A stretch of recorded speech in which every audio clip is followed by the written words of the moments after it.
Winks, mighty hit. It's there on the roofs. A massive six. শারজায় এক match হাতে রেখে series জয় বাংলাদেশের। বিপর্যয়ের মুহূর্তে আবারও ত্রাণকর্তা সোহান। দ্বিতীয় টি-20তে আফগানিস্তানকে 2 উইকেটে হারালো টাইগাররা। ওয়ানডে সিরিজের জন্য 16 সদস্যের স্কোয়াড ঘোষণা বিসিবির। প্রথমবারের মতো ডাক পেলেন সাইফ হাসান। আজ আমিরাতে যাচ্ছেন মিরাজ শান্ত সহ 5 ক্রিকেটার। এবং বিসিবি নির্বাচন নিয়ে ভিন্ন সুর মাঠে থেকে যাওয়া প্রার্থীদের। মনোনয়নপত্র প্রত্যাহার করা তামিম প্যানেল গুরুতর অভিযোগ তুললেও গ্রহণযোগ্য ভোটের আশা বাদল তানিমদের।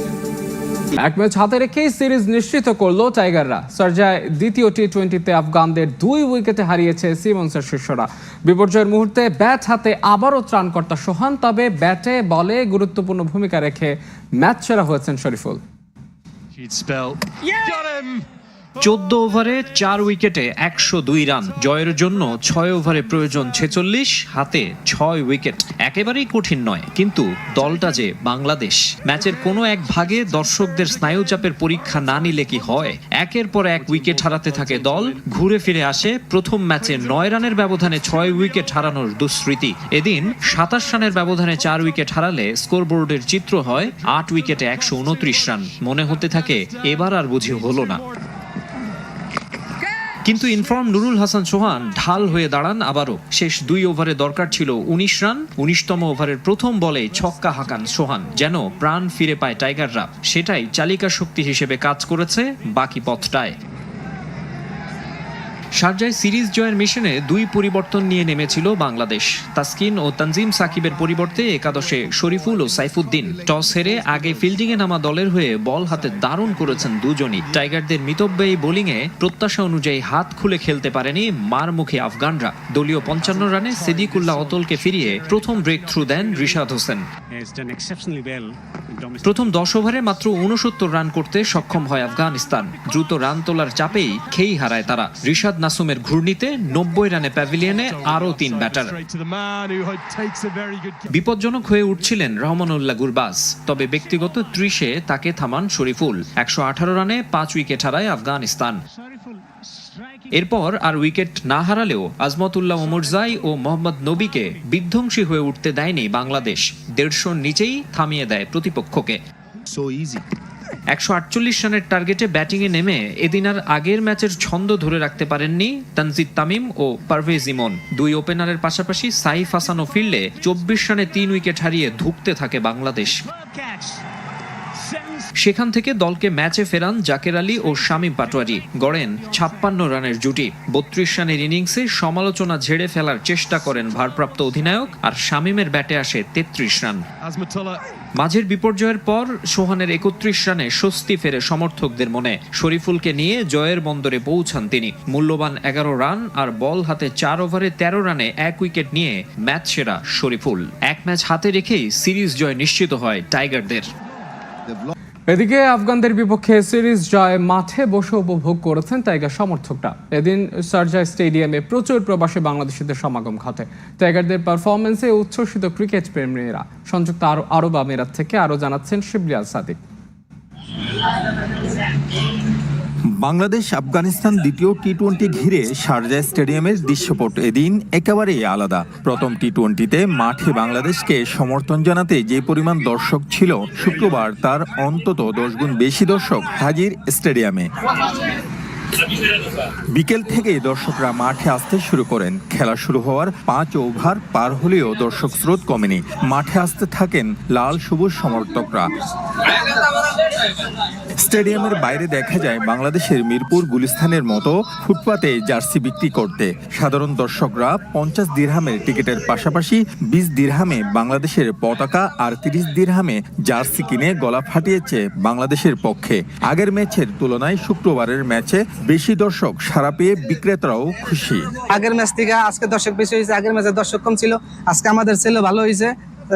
জার্সি বেচতেছি 30 টাকা করে, আর ফ্ল্যাগ বেচতেছি 15 টাকা করে। টি শার্ট মোটামুটি সেল হচ্ছে, পতাকা, ফ্ল্যাগ, টি শার্ট সবকিছুই ভালো হচ্ছে আজকে। সাধারণ দর্শকরা জানিয়েছেন এশিয়া কাপের মতো এই সিরিজে হতাশ করবেন না টাইগাররা। এরই মধ্যে এক ম্যাচ হাতে রেখে সিরিজ জয় নিশ্চিত করেছে বাংলাদেশ দল। সিরিজের শেষ টি-20তেও দল বেঁধে মাঠে আসতে চান লাল সবুজ সমর্থকরা। তাদের প্রত্যাশা আফগানিস্তানকে হোয়াইট ওয়াশ করবে টাইগাররা। পরিষদ 2 বার আমরা বিজয় হয়েছি ইনশাআল্লাহ। বাংলাদেশ আজকে অনেক ভালো খেলছে। Thank you Bangladesh team. Shariful Islam চ্যানেলের পক্ষ থেকে অসংখ্য ধন্যবাদ। আজকে খেলা হয়েছে খেলার মতো। এশিয়া কাপে যে ভালো কিছু করতে পারে না, এই 3 সিরিজ খেলে ইনশাআল্লাহ আমরা জয়যুক্ত করব। ইনশাআল্লাহ আমাদের দেশের জন্য দোয়া চাই। আসলে বাংলাদেশ জিতার কারণে আমরা অনেকে হ্যাপি আছি। অনেক কষ্ট করে খেলা দেখতে আসছি। আজকে শুক্রবার ডিউটি নাই, অনেক কষ্ট করে আসছি, জিতছে এটাতে আমরা অনেক খুশি। বাংলাদেশ টিমকে স্যালুট জানাই এভাবে এগিয়ে যাওয়ার জন্য।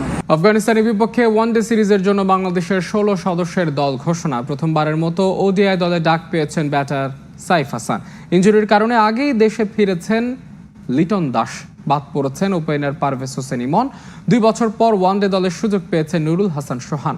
শুক্রবার রাতে অধিনায়ক মেহেদী মিরাজ, নাজমুল শান্ত, নাহিদ রানা সহ 5 ক্রিকেটার যাচ্ছেন আরব আমিরাতে। ভিসা জটিলতায় এখনও আটকে আছেন নাইম শেখ। একই সমস্যায় এখনও যেতে পারেনি টি-20 দলে সৌম্য সরকার। আগামী 8 অক্টোবর আবুধাবিতে 3 ম্যাচ সিরিজের প্রথম ওয়ানডেতে মুখোমুখি হবে বাংলাদেশ আফগানিস্তান। বাকি 2 ম্যাচ হবে 11 ও 14 অক্টোবর। আসন্ন হংকং ম্যাচে দর্শকদের স্বাচ্ছন্দ্যে খেলা উপভোগ করার জন্য পরিকল্পনায় পরিবর্তন এনেছে বাংলাদেশ ফুটবল ফেডারেশন।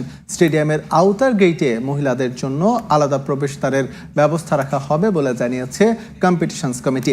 গেটে বিশৃঙ্খলা এড়াতেও সরব ফেডারেশন। বাড়ানো হয়েছে নিরাপত্তা কর্মীর সংখ্যা। এদিকে এই ম্যাচ নিয়ে বাড়তি প্রত্যাশা মার্কেটিং বিভাগের।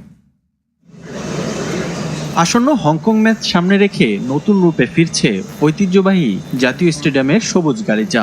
গুরুত্বপূর্ণ এই ম্যাচের জন্য প্রস্তুত টার্ফ, বসানো হচ্ছে ডিজিটাল এলইডি বোর্ড।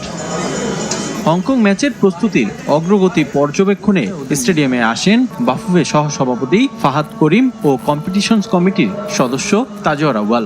ম্যাচে স্পন্সর প্রতিষ্ঠান থেকে শুরু করে টিকিট ব্যবস্থাপনা, সিকিউরিটি এবং আয়োজক সংশ্লিষ্ট সবার সঙ্গে প্রস্তুতি নিয়ে সবকিছু পর্যবেক্ষণ করে দেখেন বাফুফের এই 2 কর্মকর্তা।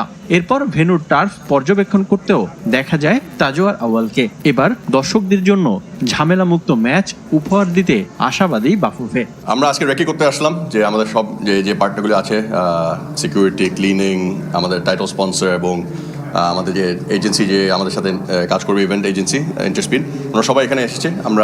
আমি আর ফাহাদ সাহেব এসে কিন্তু পুরো মাঠ পরিদর্শন করলাম যে কোনখানে আমাদের ফ্যান্সের জন্য কি হবে। আমরা মনে করছি যে গত খেলার থেকে এই খেলাতে আরও স্মুথলি ফ্যান্সরা এনজয় করতে পারবে, প্রবেশও করতে পারবে, এক্সিট করতে পারবে এবং খেলার এনজয় করতে পারবে। গেল সিঙ্গাপুরের বিপক্ষে ম্যাচে আউটার গেটে ছিল বিশৃঙ্খলার চিত্র। স্টেডিয়ামের প্রবেশদ্বার ভেঙে টিকিট ছাড়াই ঢুকে যান অনেক দর্শক। এতে অস্বস্তিকর পরিস্থিতির মুখে পড়তে হয়েছিল নারী দর্শকদের। তাই এবার মেয়েদের জন্য রাখা হচ্ছে ভিন্ন প্রবেশদ্বার। গতবারের অনাকাঙ্ক্ষিত ঘটনা এড়াতে নতুন করে পরিকল্পনা কম্পিটিশনস কমিটির। আমাদের যে লার্নিং ছিল প্রিভিয়াস খেলার থেকে, ওটা নিয়ে আমরা ড্রয়িং বোর্ডে বসেছি, আমরা একটা ড্রয়িং করেছি। আমার মনে হয় যে এবার আরও স্মুথলি দর্শকরা এন্ট্রি করতে পারবে খেলাতে, আর কমফর্টেবলি যেন আসতে পারে। আমাদের একটা সেপারেট লাইন থাকবে ফিমেল দর্শকদের জন্য এবং এক্সিট পয়েন্ট ইজিয়ার করে দিব যদি কোনো দর্শকের টিকিটে কোনো ঝামেলা হয়, যেন ওই গ্যাঞ্জাটা না হয় সামনে। আর আমরা চেষ্টা করছি, গতবার মনে হয় একটা গেটে 18 জন করে স্ক্যান করেছিলাম, এবার ডাবল করে ফেলছি। আসন্ন এশিয়ান কাপের বাছাই পর্ব ম্যাচে যুক্ত হতে পারে নতুন স্পন্সর প্রতিষ্ঠান। এই ম্যাচ নিয়ে বাড়তি প্রত্যাশা মার্কেটিং বিভাগেরও। আরও নতুন কিছু ব্র্যান্ড আসতে পারে এবং ওভারঅল মার্কেটিং থেকে আমাদের ওভারঅল যে এক্সপেকটেশন, আমরা বিশ্বাস করি এই নতুন এজেন্সি, আমাদের পুরাতন পার্টনার যারা আছে, সকলকে নিয়ে আমরা এবার আরও বেটার পারফর্ম করব।